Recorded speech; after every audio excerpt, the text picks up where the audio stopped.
Yan guys, meron ako ditong gulay.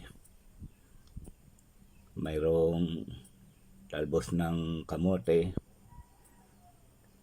saka malunggay. Kailangan merong eggplant, merong ampalaya, saka isda, inihaw o prito para makapagluto.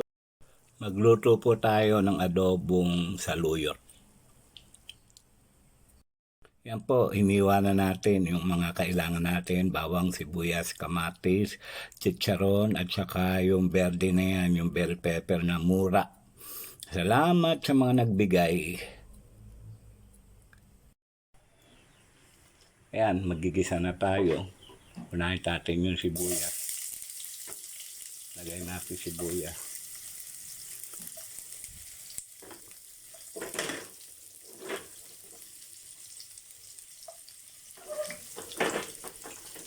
Tapos, isabay na rin natin yung bawang niya.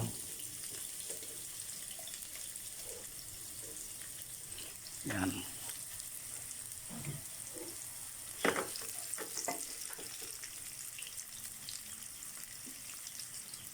Bango ng amoy.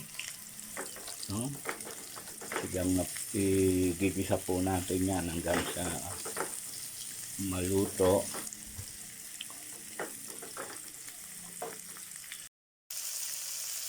Ilagay na rin natin yung kamatis.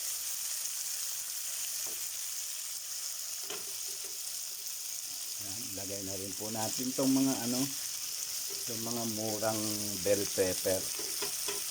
Kaya yan, verde pa. Hindi naman yan maanghang eh. Yan po. Sabay-sabay natin gigisahin. Ayan. Nilagyan na po natin ng toyo, Yan. Hanggang sa magisa na yung kamatis, nagisang-gisa na. Lagay na po natin yung toyo. Nilagay na po natin dyan yung toyo. Ayan.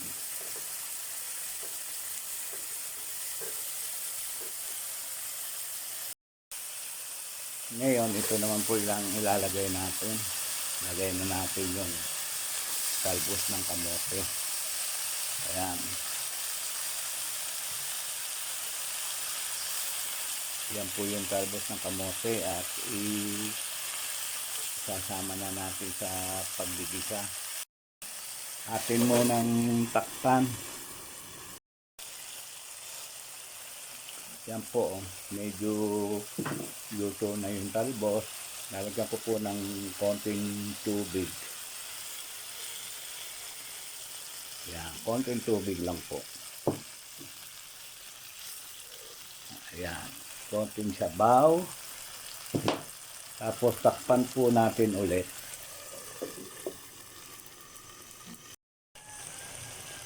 Yan po, ilalagay na po natin. Meron po tayong chicharon. Yan, maliliit. Ilalagay po natin ito. Yan po ang sahog natin. Sahog natin dito. Yan.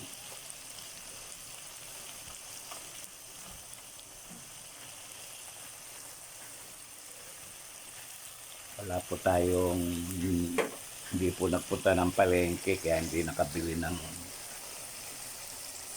tokwa. Masarap kung may tokwa. Yan po. Ngayon ilalagay na po natin itong ating